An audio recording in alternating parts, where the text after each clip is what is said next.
आप खड़े और की कोई तरफ भी पहले ये बता लोकतांत्रिक दीजिए, व्यवस्था स्वामी प्रसाद संविधान से मौर्य के चलती साथ है। खड़े हैं या बीजेपी की तरफ खड़े हैं जो उनकी मैं लाइन है? क्योंकि मानवता के साथ अब खड़ा हूं, हाँ, मैं सच्चाई के आपकी साथ खड़ा मानवता हूं, मैं झूठ के क्या साथ कह बिल्कुल रही है? नहीं खड़ा हूं। देखिए, आस्था सच की क्या है? सेज सजाकर अगर आप सामाजिक न्याय की लड़ाई के साथ बलात्कार करेंगे तो मैं 100% उसका विरोध करूंगा। यह सच है कि इस देश की अगर 85% आबादी इन लाइनों को लेकर के अगर आपत्ति जताती है तो आखिर 15% लोगों की क्या मजबूरी है कि वो तुलसीदास जी की इन लाइनों के साथ खड़ी है। तुलसीदास जी का विरोध राम का विरोध नहीं हो 85% लोग सकता। विरोध में, ये कैसे साबित होगा? तुलसीदास जी राम नहीं है, तुलसीदास जी एक राइटर हैं। तुलसीदास जी का विरोध राम का विरोध नहीं हो सकता।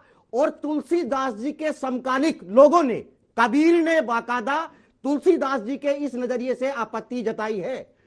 वहीं पे आपके रैदास जी होते हैं, रैदास जी ने खुद यह कहा कि मैं इन बातों से सहमत नहीं हूं। एक पढ़ेगा, एक लड़ेगा, एक करे व्यापार, बाकी सब सेवा करें, ऐसा उन्होंने राज नहीं चाहा। उन्होंने राज ये कहा कि सब पढ़ेंगे, सब लड़ेंगे, सब करें व्यापार, सबकी सब सेवा करें, ऐसा चाहूं मैं राज।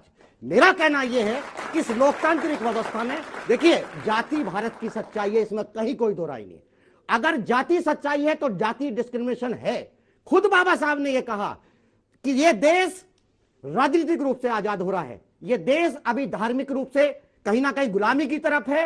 इस देश में कहीं ना कहीं जातीय उत्पीड़न रहेगा। मैं अपने अनुयायियों से यह उम्मीद करूंगा कि इस देश में जो तीसरी आजादी की लड़ाई है, 1857 पहली लड़ाई, दूसरी लड़ाई में देश आजाद हुआ और सामाजिक आजादी की लड़ाई लड़ी जाएगी। 100% ये तमाम युवा आज ये जाति के चश्मे में आप लोगों को भटका सकते हैं, निश्चित रूप से यही लोग खड़े होंगे और भारत के लिए सबसे बड़ी बात है। और एक बात और कह दूं बस लास्ट, लाइनें चेंज करना या ना चेंज करना ये कोई मुद्दा नहीं है, पूरी दुनिया का इतिहास है। अगर आप क्रिश्चियनिटी को देखेंगे, आप ओल्ड टेस्टामेंट से न्यू टेस्टामेंट के ऊपर जाते हैं, इसी दुनिया के अंदर अगर जापान के सैनिकों के ऊपर यह आरोप लगता है कि उन्होंने 2 लाख चीनी महिलाओं के साथ व्यभिचार का, वो माफी मांगता है। अगर जापान का प्राइम मिनिस्टर चीन में जाएगा, माफी मांगेगा। अगर ब्रिटेन की महारानी भारत में आती है तो कहीं ना कहीं जलियांवाला बाग कांड को लेकर के माफी मांगती है। मेरा कहना यह है कि माफी मांगना, अगर ये बात कह दे सब लोग कि ये तुलसीदास जी के समय का चित्रण हो सकता है, लेकिन आज के समय में हम तुलसीदास जी की लाइनों के साथ नहीं हूं तो लड़ाई नहीं होगी। मेरा कहना यह है कि धर्म से पेट नहीं भरता, ये बात मान लीजिए। धर्म से आप लड़ाई लड़ सकते हैं, धर्म से पेट नहीं भरता। लोगों को रोजगार चाहिए, लोगों को रोटी चाहिए, लोगों को सम्मान चाहिए। स्वामी जी, उनकी बातों का जवाब। सतीश प्रकाश जी, आपकी बातों को मैंने सुना। Do you know about religion and spirituality? Religion और स्पिरिचुअलिटी के बीच आपको अंतर पता होना चाहिए। आप रिलीजन की बात करके तालियां बजवा रहे हो या स्पिरिचुअलिटी की बात कर रहे हो, आध्यात्म या जिस धर्म की बात आप कर रहे हो। धर्म का सीधा सीधा अर्थ, मेरे बच्चों आप ताली बजा रहे हो, सत्य को धारण करने की क्षमता को धर्म कहते हैं। वो सत्य धारण करना चाहिए कि नहीं करना चाहिए?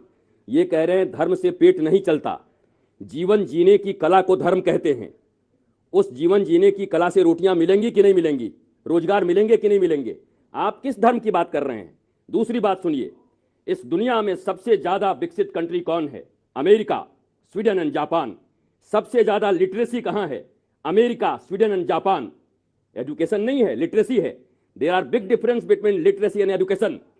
लिटरेसी एजुकेशन नहीं हो सकता, लेकिन इन तीनों कंट्रियों में सबसे ज्यादा पागल हैं और सबसे ज्यादा आत्महत्याएं होती हैं। ये कनेक्शन क्या कहलाता है? जहां सबसे ज्यादा पर व्यक्ति आमदनी, जहां सबसे ज्यादा पढ़ाई, वहां पर सबसे ज्यादा आत्महत्या। और आप कह रहे हैं धर्म की जरूरत नहीं है, आप कह रहे हैं नीतियों की जरूरत नहीं है, आप कह रहे हैं आनंद की जरूरत नहीं है। धर्म का अर्थ होता है आनंद, धर्म का अर्थ होता है इनर ब्लिसफुलनेस, धर्म का अर्थ होता है ट्रूथ, धर्म का अर्थ होता है लव, नथिंग एल्स। उस धर्म की बात करने में आया हूं।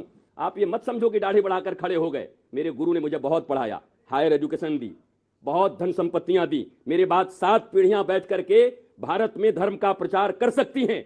उन्होंने जब मुझे पढ़ा लिया तब कहा जाओ लोगों के बीच में और रियल धर्म का प्रचार करो। मेरे बच्चों, मैं आपके बीच रियल धर्म का प्रचार करने आया हूं। वो धर्म जहां प्रेम हो, जहां आनंद हो, जहां मस्ती हो। लेकिन ये धर्म के नाम पर पन्ने फाड़ना, रामायण फाड़ना और किसी और मजहब के विषय में बोलने से डरना, क्या ये भारत है?